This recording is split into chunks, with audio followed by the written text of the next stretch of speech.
Welcome to the Growing Embodiment Podcast. I'm your host, Elizabeth Harris, a coach, trauma-informed breathwork facilitator, entrepreneur, longtime vegan, and fellow human being. Join me and my guests as we discuss topics ranging from self-growth and personal development to breathwork, healing, relationships, energy, spirituality, and so much more.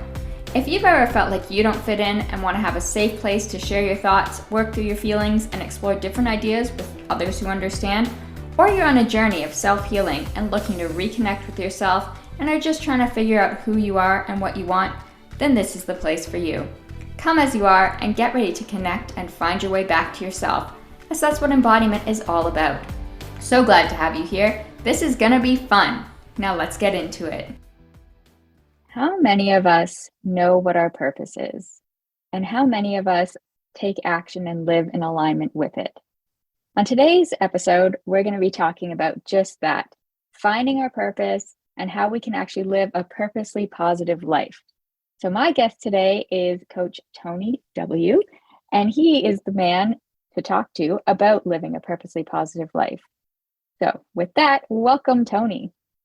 Well, thank you, Elizabeth. This is so exciting. I've had you on my podcast actually twice now, and now I get to come on yours. So I'm really excited, and especially excited to talk about this topic because this is something that's really near and dear to me, is that living a purposely positive life. Yeah, and I think that's something that many of us strive to have, is having that sense of purpose in what we're doing and also living in a more positive way. And so you seem to be combining both of those things and actually helping people to bring that into their day-to-day life. Yeah, the way I look at it is, can you remember a time maybe when you were a little girl and you had these dreams and these aspirations? You were interested in doing things you enjoyed and having this life of adventure, right? You wanted to live life on purpose. You didn't want to just go through the motions. Life was not like this great big hamster wheel where you're just running and running and running. You're living life on purpose. But what happens?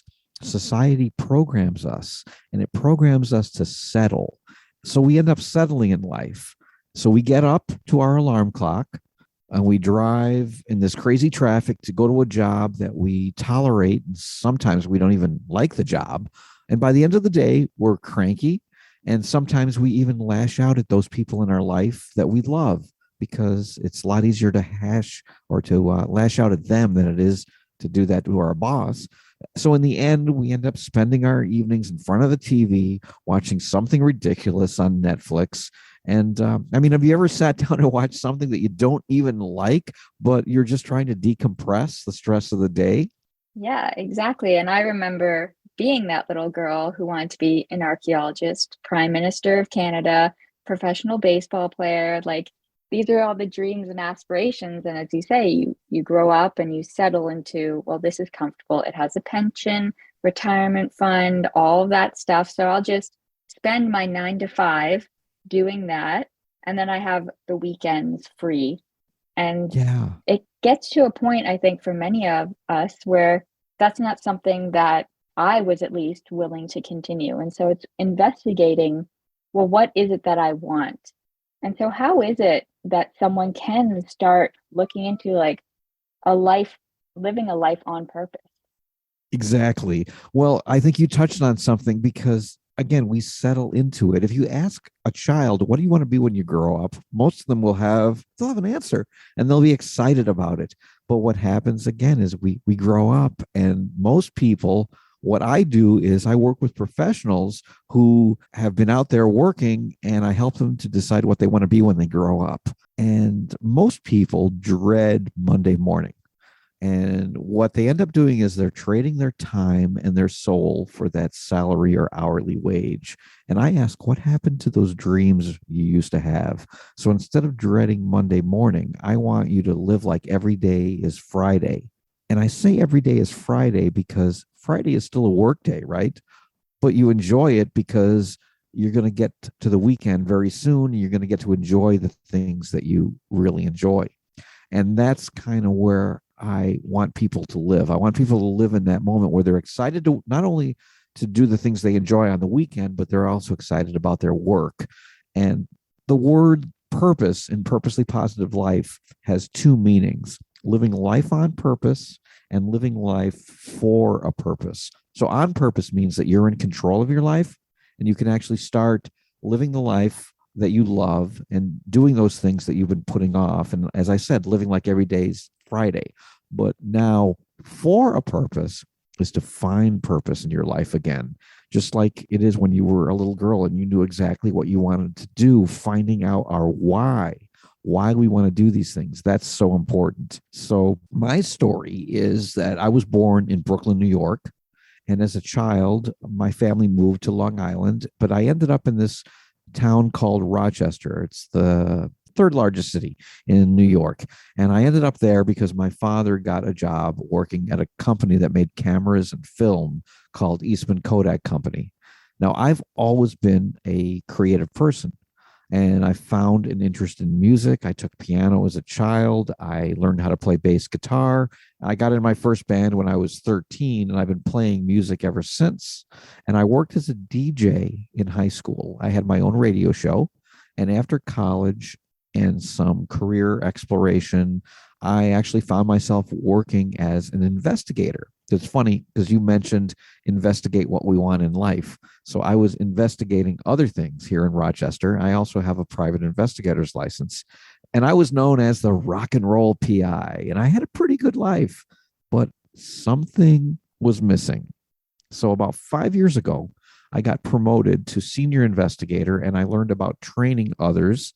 And I trained other people to do investigation work, mostly body language skills, NLP or neuro linguistic programming that you're familiar with, and hopefully some of your audience is, and interview interrogation techniques. So most people are sitting there going, what does that have to do with going into coaching? Well, before COVID, I was looking to start a business teaching in negotiations, persuasion, and these influence related skills. But then this pandemic hit. But see, I didn't give up because I knew that there was a purpose to what was going on. So I ended up getting involved with a mentor, which is something I highly recommend. Find somebody, invest in yourself, find somebody who's been where you are to help you along the way. So I got involved with a mentor and I discovered that everything in my life has led me to coaching.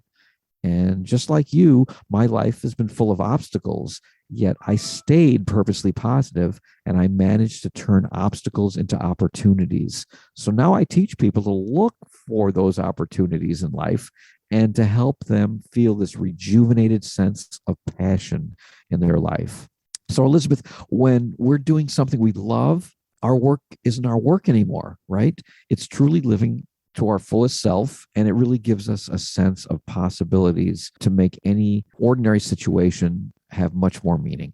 I like that, turning obstacles into opportunities, because throughout our lives, we always have things come up unexpectedly, twists and turns, and you can choose to look at it from a disempowering or kind of negative way, or you can look to the positive of what's the opportunity here? What can I learn?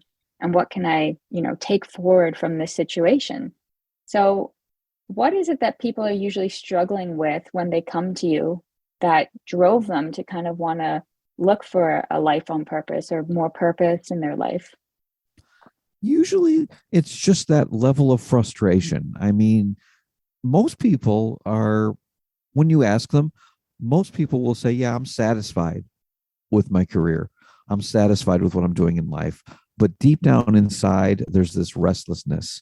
And that's where I like to dig a little bit deeper and I like to find out someone's why. And without getting into too much detail about that, finding out your why is asking you questions like I'll ask them, well, why did you decide to have this discussion with me?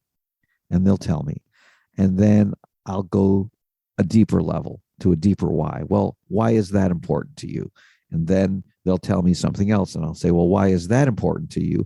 And the further and deeper you go, the more you really find out what motivates somebody.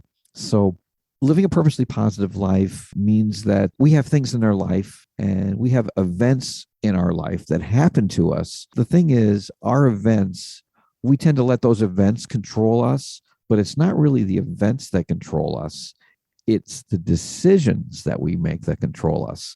So most of us, we don't get to decide what happens to us, but we get to decide how we react to those events.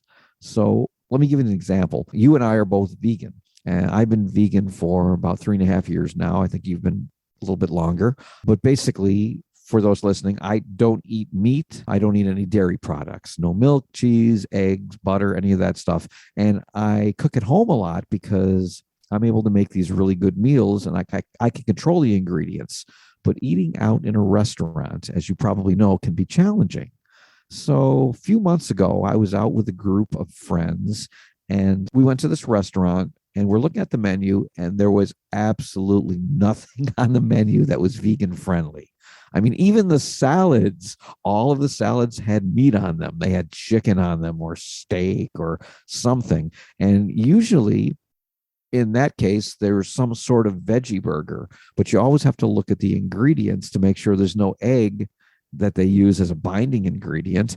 And sure enough, this place had used egg to make their homemade veggie burger there, thinking that they were doing a great thing for, for people who didn't eat meat. Well, so there was only one thing on the menu that I could eat. What do you think that was? French fries. Exactly. French fries. So not the classic vegan option. It's a classic vegan option. Not the healthiest option, right? But it had no dairy in it. So that's what I ordered. So let me step back. Now, what could have happened here? Now, I could have been a pain and picked up the menu and said, hey, let's go someplace else. There's nothing I could eat on this menu. But that would have inconvenienced everybody else because we had a whole group of friends there, and it would have probably insulted the person who chose that restaurant. So I didn't think that was a good choice. I could have simply said, there's nothing to eat here, and been bitter about it the entire night and groped, this crappy restaurant doesn't have anything I could eat. But what did I do? I just chose to order something simple, French fries. I didn't make a big deal about it.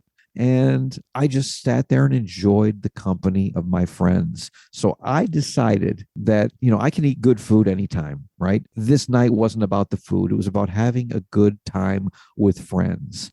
So when you think about being positive, it's about certainty, because in life is very uncertain. I mean, most things in our life are things that we can't control. The weather, traffic, the interactions we have with others, whether restaurants have the good vegan options or not. We can't control these things. With COVID going on, during this whole pandemic, the lockdowns that were happening. And so how do we find certainty in all that? And it's really simple. Be certain about the things that we can control. And that's what I'll teach somebody. Find the things that you can control. We can't control the events in our life, but we can control how we react, and we can control those decisions that we make. We can always monitor our response to different situations rather than, just letting it dysregulate us and finding some sort of negative on something that doesn't serve us kind of thing in that situation. And so, yeah, certainty is what drives a lot of us. And I'm curious then about, because you said previously a lot of people are frustrated, but they're comfortable. They've settled into this place where there's an era, like, I'm not perfectly happy or fulfilled or on purpose. And at the same time, it's safe to stay here. Like, I've been this way for a while and I could probably continue this way. How do you, to make a change, there's a level of uncertainty. So how does someone shift in that place of, I'm not happy here, but I'm comfortable, to this is what I want? How do I bridge that gap to find, like, okay, I have the courage here to shift into, like, finding this new way of thinking, this new mindset of living a life I want, and recognizing that there's fear there and it can be scary? I love how you brought that up. That's a great question. Most people are motivated by things in life like certainty. They like certainty in their life. Now, there are some people out there that are actually motivated by uncertainty. They like the uncertainty in their life. There's other areas in life that motivate us. There's things like, we're motivated by, I'm trying to think of some of the other things. Some of us are actually motivated by our relationships. and how we find connection with people.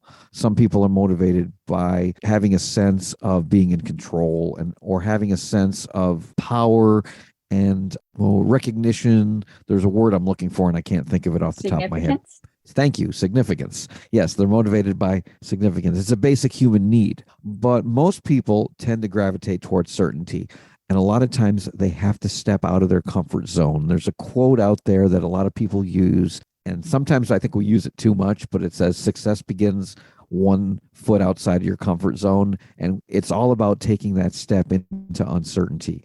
The thing is, we won't go from certainty to uncertainty unless we have a strong enough reason to make that change. You know, if we're flying in an airplane and somebody straps on a parachute and says, jump out of that airplane, most of us aren't going to jump out of that plane, right? Because we don't have enough motivation to do it.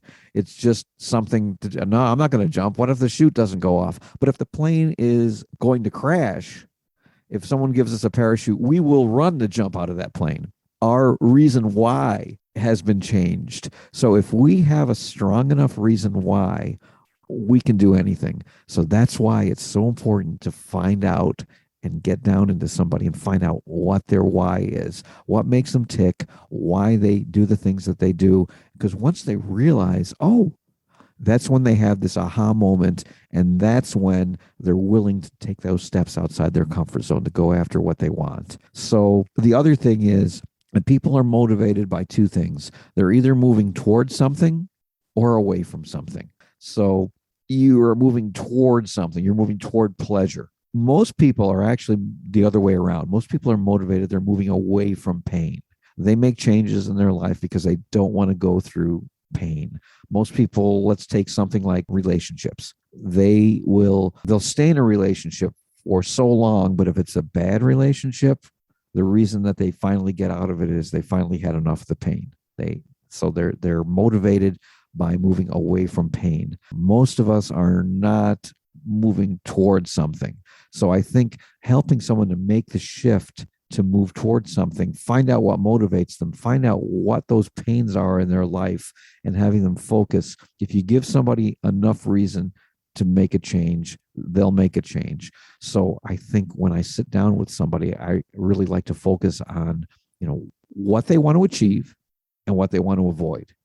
And then when they achieve those things, what do they get? But when they avoid those things in life, those pains that they're trying to avoid, what do they get from that? And then putting that all together. And I think that really helps. Because it does come down to pain and pleasure. Like our brains are programmed to that. And taking a step outside our comfort zone is painful in the sense of like, oh my gosh, I haven't done this before. The uncertainty's there. And there's probably pleasure in the same sense of like, this is something new. There's some variety here, intrigue, like what's going to happen. So it's meeting both of those. And when we do take that step, does it have to be like a big running long jump leap? Or can it be kind of a smaller, like just a little step outside, like a little baby step? Which approach do you favor? Oh, it's always one small step at a time, because think of it as a staircase. Our goal is at the top of the staircase, but the only way to get to the top is we don't run when we see a staircase and make a great big leap and try to get to the top. No, we take it one step at a time. So that's exactly what we do as coaches, is we find out what that next step is. And then once they take that step, they get comfortable, they start feeling that certainty, and then we say, okay, let's go on to the next step. Let's go to the next step. And then finally, they'll turn around. It's like one of the things I love to do is hiking up in the mountains. I live in New York State, and the Adirondacks, the mountains are about 3.5 hours away. And sometimes on a weekend, I'll go up and I'll hike up a mountain. The best thing about hiking up a mountain is when you're going up and you're focusing on going up, you just say, oh, when are we going to get to the top? But then when you turn around and you look and see how far you've come, and I think that is really an important thing. It's about appreciating where you've come. And really, the three things that I talk about in having a purposely positive life, I call this simple metaphor your ABCs. So your ABCs to a purposely positive life. And the very first thing you want to do is have appreciation. And appreciation you have to be real about it, right? Don't pretend that you're somebody you're not, because everybody, I believe, is created by God and he doesn't make junk. So that's why I teach us, don't just pretend to be happy. A bunch of affirmations, they're not going to work unless we truly feel them, right? Unless we have the emotions that are affiliated with that. And when we have those emotions, that's when we can make the changes that we need, but yet we can still be true to our authentic self, because that's one other thing I'll tell people. Always be authentic and be true to yourself. So you have to know who you are first. You have to ask, what do I want to achieve in life? Like we said before, what do I want to avoid? And where do I really want to go? And I teach people an ebook called Strive to Thrive about it, to choose the positive path in front of them and not the negative one. Don't focus on what can go wrong, focus on what can go right. And that's not just self-talk, that's actually taking action. So appreciating things in our life, that's really important, because the more we appreciate things, the word appreciation has two meanings. Appreciate means to enjoy something, right? When we appreciate a good meal, and I'm not talking about those French fries at the vegan restaurant. I'm talking about a nice, delicious meal that we cooked for ourselves, or even a piece of chocolate, whatever it is. When we appreciate something, we feel good about it, right? But when we appreciate our life and we appreciate the things that we have each day, they take on that second meaning of appreciation. When you put money in the bank or buy something valuable, what happens to it after time? Well, hopefully it appreciates. When we buy a house, when hopefully the value appreciates, it goes up. So the more we appreciate in life, the more our life will appreciate. That it's like growing, because wherever we invest in, even if it's small to begin with, it grows as you're placing attention and focus and awareness on it. And so even if it's just, because I imagine people have difficulty in the beginning with appreciation sometimes. I don't have anything that I want, or whatever their story is. You can find even just that bite of chocolate. Okay, I can appreciate that. And latching on, like remembering that sensation of appreciation, so that you can put it into different situations, different conversations you've had, or, different experiences, and it grows over time until you have more and more and more to appreciate. Absolutely. Absolutely. And when it comes to making changes in our life, let me share one thing that I think will help someone change their life forever. And it's about identity. We define who we are by our identity. So let me give an example. Someone who's trying to quit smoking. And if you define yourself by saying, I'm a smoker who's trying to quit, what's the beginning of that identity?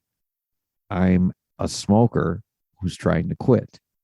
So we're identifying ourselves as a smoker, even though we're trying to quit. So if we're a smoker and trying to quit, there's a bigger challenge there. So how about if we say, I've been smoke free for 2 months? That still tells you that they're identifying themselves as a smoker. So unless you change your identity, you'll never make purposely positive change. So I'm going to give you guys 2 words that will help you create change. So write these down. The words are until now. So going back to the example about smoking, if you're trying to quit smoking and you're still identifying yourself as a smoker, you can start by saying, I'm a non-smoker. But that's not going to work either, right? Because your subconscious mind is going to reject that. What? You're not a non-smoker. You're crazy. You want a cigarette. You can't fool your subconscious mind. But if you say, I was a smoker until now I'm becoming a non-smoker. And that gives your subconscious mind a chance to process it. And that phrase indicates that you're about to create a change. Does that make sense? Yeah. It makes sense. It's that difference between the running long jump leap of smoker to non-smoker, which can create resistance in your subconscious, to taking the baby step of, I was a smoker until now.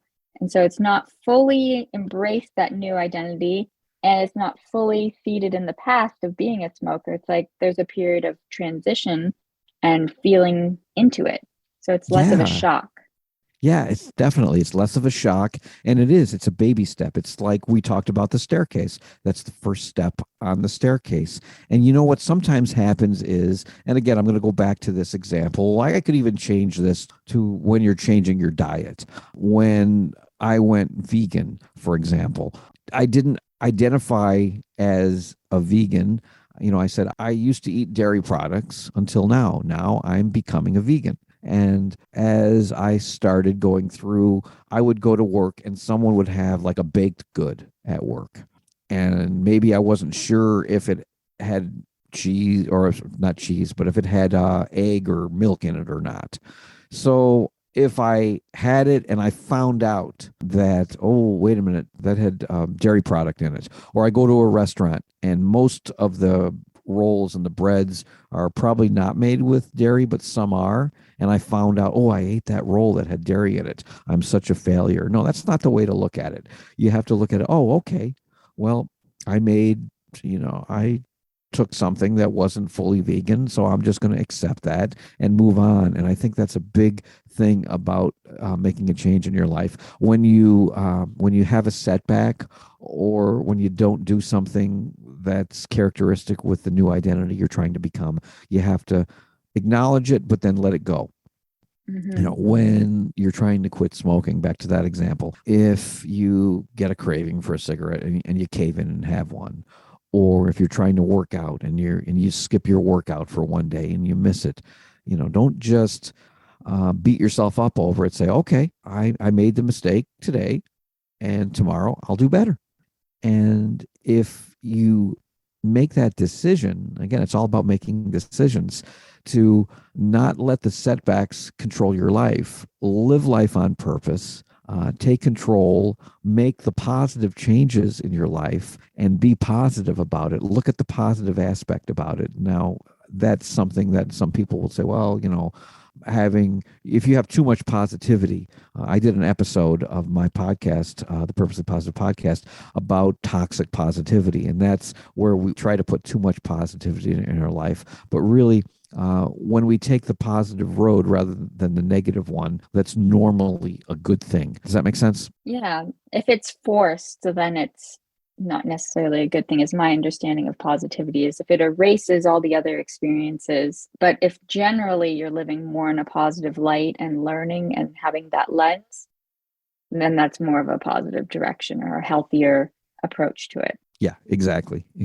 So those are some of the things about making changes. Last thing I wanted to mention about change, because we're talking about making changes, is I talk a lot about Tony Robbins. He's one of my mentors, and I call myself, and a lot of people call me the other Tony, because Tony Robbins is like 6'7", and I'm like 5'5". So but I do a lot of the same teaching in the importance of physiology and our posture, and our posture can actually control our emotions and our body chemistry. Now, you and I recently had a discussion about breath work, and breath work is really important, but posture itself is important as well in our body chemistry. And there's a woman by the name of Amy Cuddy, Cuddy, and she did a TED Talk a few years ago, and she teaches what's called the Wonder Woman pose. And what that is if you've ever seen Wonder Woman, yes, you're doing it. You stand there with your hands on your hips in that real strong, confident posture. There's also a victory pose where you actually lift your arms in the air like athletes do when they're in victory, right? And you actually both arms, for some reason, my virtual screen is cutting out my right arm. You got to love technology. But when you do this pose and you do it between 2 and 3 minutes, this actually reduces the cortisol, which is that stress hormone in your body, and it increases your testosterone. Now, don't be worried about that word testosterone if you're a woman, because we all have that chemical in our body, and it's a good thing. It helps us feel more confident. And they did studies where they actually sent individuals into job interviews, and the only thing they changed before the second job interview was that they did the power pose right beforehand. And you know what happened? This is fascinating. The interviewer gave the person who did the power pose higher marks in that interview than they did for the same person when they didn't do the power pose. So it just shows you that our physiology can really have an impact. So when we're going to take on some new activity, maybe we're a little nervous about it, go into that power pose, stand there for 2 to 3 minutes. Think about a time in your life when you were absolutely successful, when you nailed something. And that way, you're not only putting your physiology into it, but you're also using your mind to recollect those events, and you're putting yourself in a state of absolute certainty. The other thing I notice is when someone is in a state of absolute certainty, their solar plexus is lifted up a lot higher. And when we do things in life, when we want to make these changes, even though we talked earlier about not being comfortable, getting outside your comfort zone. When you're going to do something outside your comfort zone, it's a great way that we can feel that extra confidence, get that boost in testosterone, get that reduction in cortisol, that stress hormone gets out of our body, and we can take those actions. And another thing that we can use is we all have these phones that we carry around, right? Have you ever noticed people are walking down the street, and when they look at their phones, what do? They're looking downward. Their shoulders are slumped. And what posture and what physiology does that represent? Like defeat? Yeah, it's doom and gloom and depression. If you were to describe someone who's depressed, and if you took the phone out of their hands and you just put their hands down and had them stand in that posture, that would be the posture of depression. So I wonder why so many people are out there on medication for depression. So many people are depressed. Now, I don't want to make little of that because, that is a very serious topic, but stop looking down at your phone all the time. Stop walking and looking at your phone, which isn't safe anyway, right? When you want to look at your phone, maybe sit down, lean back, lift your phone up a little bit and look up at your phone, because something ridiculously simple as that small shift in posture can make a huge difference in your life. It is all about those small shifts, those little baby steps, whether it's posture, power pose, the way that the language that you use for yourself, it all adds up, and it doesn't have to be taking you too far outside your comfort zone. We can just make these little changes. Yeah. And it's just a little changes that we make in our life, those little steps that we change in our life each day, and really knowing why we want to make the change in our life. We live in such a negative world today. And I know you created this podcast because you wanted to get your message out there of embodiment and the importance of taking that control back in your life. And I created Drive to Thrive, the Purposely Positive podcast, because when I was looking on social media, there was so much negativity out there. Scrolling through, people were arguing about crazy things. And I just said, there needs to be more positivity out there, but positivity starts internally. So like I said, I'm not talking about just happy, positive things, hey, we're happy, joy today. That's all well and good. But sometimes, we don't feel positive. So what I did when I started the podcast was I said, you know what? I want to present positive topics and bring positive content into the world. And for me, that was so important because that's something that I can do in addition to working with people one-on-one, to speaking in front of groups, something that anybody can pick up, just like with any podcast. When you're out taking a walk, you plug in a podcast. I put my little headphones in and I'll listen to somebody's podcast. When I'm driving in my car, sometimes I'll listen to music, but sometimes I will take my phone, plug it in through the car's system. It's amazing that we can do that today. And I'll listen to some of my favorite podcasts while I'm driving somewhere because I take in that positivity. So I think, again, it's all about making a decision to make those changes in our life and taking one step at a time to moving in the direction that you truly want to go. Finding that direction, finding why, and then just taking those little baby steps along the way. One of the things I wanted to kind of come back to before we end is the ABCs of a purposely positive life. I know we talked about appreciation. I don't know if I missed the B and the C. So if you could just go over those.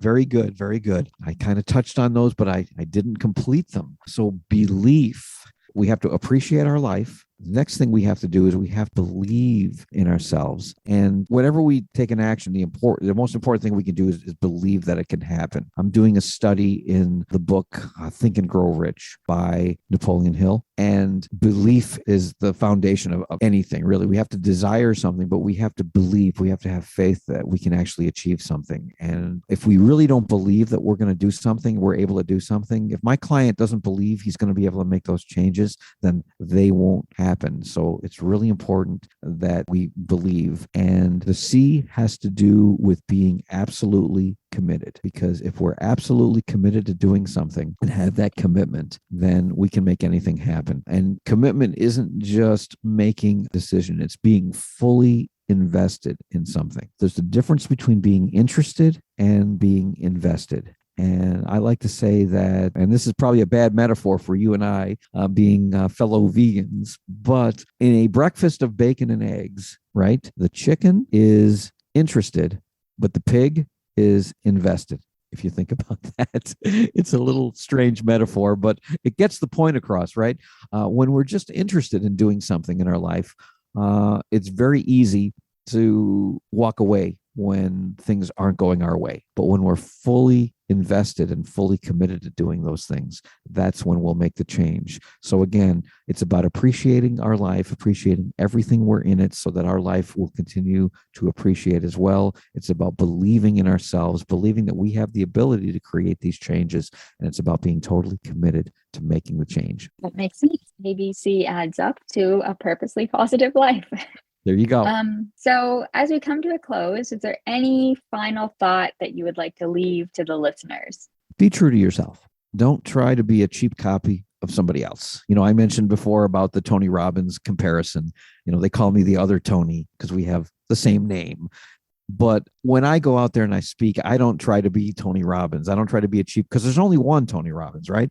But there's only one Tony Wexler. There's only one Tony W from Tony W Coaching. And we have to embrace who we are as a person, and we have to be true to ourselves, because when we're out of alignment with that, we'll feel it and things won't feel right.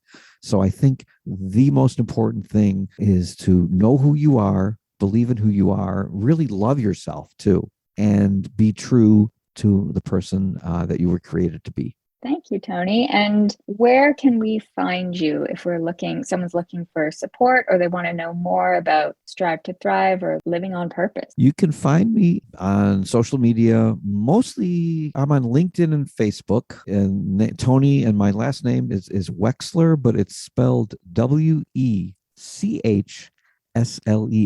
And you can look me up on social media. I have a Facebook group called Strive to Thrive. And the way you look that up is under groups is Strive to Thrive page. And you'll find it there. And that's where we're doing the Napoleon Hill Think and Grow Rich study, as well as I post my podcast episodes. And of course, my website is TonyWCoaching.com. And the podcast Strive to Thrive, the Purposely Positive podcast. And you can find that where you listen to any podcast, where you're listening to this one. If that app, you can look my podcast up, but make sure that if you're going to listen to podcasts, you listen to both of them, because Elizabeth's podcast that you're listening to now is awesome. So tune into this one first. And if you have time, then you can check out mine. Thank you, Tony. I will leave all the links to where to find you below. That was great. Yeah, thank you so much. And I'll catch you. Hopefully we can meet up another time. Absolutely. You have a great day. And everyone listening, get out there, start enjoying life, start living life on purpose, for a purpose, and be positive, and just spread positivity to this world, because we definitely need it.